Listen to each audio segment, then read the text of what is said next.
hukum perdagangan internasional adalah bidang hukum yang berkembang begitu cepat dari bentuk-bentuk hubungan dagang sifatnya lintas batas itu bisa melakukan kegiatan mulai dari melakukan barter atau imbal beli, kemudian jual beli barang atau komoditi produk-produk pertanian, perkebunan, hingga hubungan-hubungan dagang tersebut menjadi sangat kompleks. Kompleksnya hubungan atau transaksi dagang internasional ini disebabkan oleh peran begitu berkembangnya jasa teknologi, terutama teknologi informasi, sehingga batas-batas negara tidak lagi menjadi halangan dalam melakukan kegiatan transaksi. Bahkan dengan pesatnya teknologi ini, maka tidak perlu lagi para pihak, baik pembeli maupun penjual, mengetahui atau mengenal siapa rekanan dagangnya yang berada jauh di belahan bumi lain. Hal ini tampak dengan lahirnya transaksi dagang yang kita sebut dengan, Anda mungkin kenal dengan nama e-commerce. Kesadaran untuk melakukan transaksi dagang internasional sebenarnya untuk di Indonesia itu telah lama dilakukan oleh para pedagang di tanah air sejak abad ke-17. Ada Amanagapa di abad ke-17, kepala suku Bugis yang sudah sangat sadar akan pentingnya hubungan dagang untuk meningkatkan kesejahteraan sukunya, di mana Amanagapa ini melakukan hubungan dagang dengan melewati pelayaran kapal laut yang kemudian sampai mengarungi lautan luas hingga ke Semenanjung Malaya yang sekarang masuk ke wilayah Singapura dan Malaysia. Nah, esensi untuk bertransaksi dagang adalah dasar filosofinya ini kita kaitkan dengan kebebasan fundamental atau fundamental of freedom. Dengan kebebasan ini, siapa saja harus memiliki kebebasan untuk berdagang, di mana kebebasan tersebut tidak boleh dibatasi oleh adanya perbedaan agama, suku, kepercayaan, politik, sistematika hukum, dan lain sebagainya. Jadi, perdagangan mempunyai hubungan yang kebebasan yang fundamental. Nah, hal tersebut tercermin dalam Piagam Hak-Hak dan Kewajiban Negara atau Charter of Economic Rights and Duties of States yang mengakui bahwa setiap negara mempunyai hak untuk melakukan perdagangan internasional. Atau dalam pasal 4 disebutkan, every state has the right to engage in international trade. Nah, di situ terlihat bahwa perdagangan internasional itu merupakan hubungan transaksi dagang yang mempunyai kebebasan fundamental atau fundamental of freedom.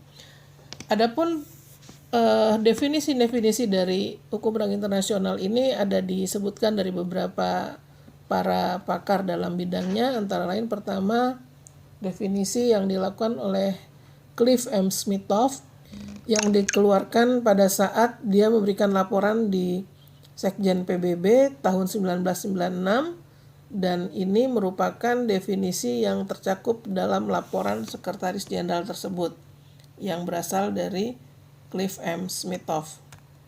Selanjutnya kita lihat, Smithoff memberikan definisi hukum perdagangan internasional itu yang dikatakan bahwa the body of rules governing commercial relationship of a private law nature involving different nation. Dari definisi tersebut, tampak unsur-unsur yang dikemukakan oleh Smithoff itu bahwa hukum perdagangan internasional merupakan sekumpulan aturan yang mengatur hubungan-hubungan komersial yang bersifat hukum perdata saja atau private. Kemudian yang kedua, aturan-aturan hukum tersebut menurut Smithoff mengatur transaksi-transaksi yang berbeda antar negara. Oleh karena itu, definisi Smithoff ini menunjukkan dengan jelas bahwa aturan-aturan yang dikemukakan oleh Smithoff itu di dalam hukum perdagangan internasional itu bersifat komersial atau private. Itu menurut Smithoff. Kita lihat Smithoff juga memberikan cakupan ruang dalam perdagangan internasional, itu bidang-bidangnya antara lain adalah jual beli atau sale of good dalam international of trade atau jual beli perdagangan internasional, dengan adanya make of contract atau pembentukan kontrak, adanya agency, adanya pengaturan penjual eksklusif, kemudian commercial papers atau surat-surat berharga, kemudian code of conduct dalam perdagangan internasional atau mengatur tingkah laku para pelaku bisnis dalam perdagangan internasional, kemudian insurance, kemudian bidang pengangkutan, hak milik industri, dan arbitrase komersial. Jadi kalau terjadi dispute atau sengketa, maka menggunakan lembaga arbitrase yang bersifat komersial. Berikutnya, yang kedua, definisi menurut Rafiqul Islam memberikan batasan bahwa hukum perdagangan internasional itu menekankan keterkaitan erat antara perdagangan internasional dengan hubungan keuangan atau financial relations. Nah, kalau sudah bicara hubungan keuangan, pasti akan bicara government, akan bicara regulator, akan bicara pemerintah. Ya, dalam hal ini Rafiqul Islam memberikan batasan perdagangan internasional sebagai a wide-ranging transnational commercial exchange of goods and services between individual business person trading bodies and states. Nah, hubungan finansial ini sangat erat kaitannya dengan pemerintah tentunya, karena yang mengatur hubungan keuangan dalam suatu negara biasanya government. Ya, oleh karena itu biasanya hubungan keuangan ini tergantung dari regulatory regime, ya, yang membuat aturan-aturan pada saat terjadinya kegiatan perdagangan internasional. Selanjutnya kita lihat yang ketiga, pengertian dari Hercules Boysen. Ini dari sarjana Afrika Selatan, tidak memberi definisi secara tegas dalam hubungan internasional, karena menurut Hercules Boysen, hukum perdagangan internasional itu merupakan ilmu hukum yang sangat kompleks. Oleh karena itu, upaya untuk memberikan definisi bidang hukum perdagangan internasional itu menurut Hercules Boysen cukup sulit, ya.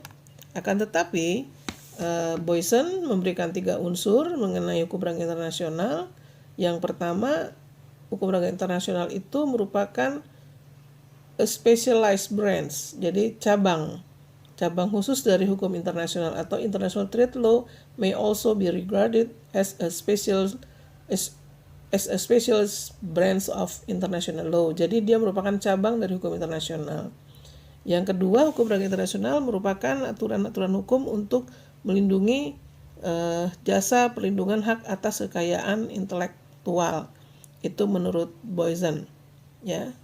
Kemudian dalam lingkup definisi ini diakui bahwa negara bukanlah semata-mata pelaku utama dalam bidang perdagangan internasional. Akan tetapi menurut Boysen, negara hanyalah berperan sebagai regulator. Jadi dia tetap menitik beratkan Boysen pada bahwa hukum perdagangan internasional itu memiliki hubungan yang bersifat privat, ya, tidak masuk ke ranah publik, karena negara dianggap hanyalah sebagai regulator saja, ya. Oleh karenanya, dari 3 definisi tersebut sebenarnya ada benarnya semuanya. Akan tetapi kalau saya lebih cenderung sependapat dengan definisi dari Rafiqul Islam, di mana batasan Rafiqul Islam di atas tampak adanya keterkaitan erat antara hukum perdagangan internasional dengan hukum internasional publik. Jadi kesimpulannya, sekilas tampak bahwa dampak dan pengaruh hukum internasional publik tidak langsung. Namun demikian, pengaruh ini dapat berdampak cukup luas terhadap beberapa aspek dari hukum perdagangan internasional, terutama dalam hubungan keuangan tadi, ya, financial relation itu. Bahwa di situ peran pemerintah dalam melakukan hubungan keuangan, peran government itu cukup urgent atau hal yang sangat vital.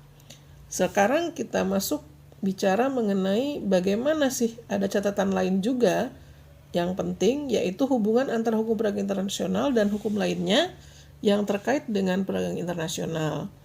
Jadi ini ada beberapa catatan penting mengenai keterkaitan tersebut, bahwa dikatakan dengan luasnya bidang cakupan hukum perdagangan internasional itu sebenarnya banyak yang tumpang tindih dengan bidang-bidang hukum lainnya. Misalnya dengan hukum ekonomi internasional, hukum transaksi bisnis internasional, hukum komersial internasional, dan juga termasuk hukum internasionalnya sendiri yang merupakan hukum yang menjadi induknya dari hukum perdagangan internasional. Dengan batasan yang saya sebutkan di atas menunjukkan bahwa saya mengakui adanya keterkaitan erat antara hukum perdagangan internasional dengan hukum internasional. Di sisi lain, saya berpendirian bahwa hukum ekonomi internasional adalah juga bagian atau cabang dari hukum internasional. Nah, itu banyaknya sekali hubungan-hubungan lintas atau kita sebut interdisipliner, ya. Masalahnya adalah di mana letak atau garis batas di antara hukum perdagangan dengan bidang-bidang hukum lainnya yang telah saya sebutkan sebelumnya, khususnya hukum ekonomi internasional.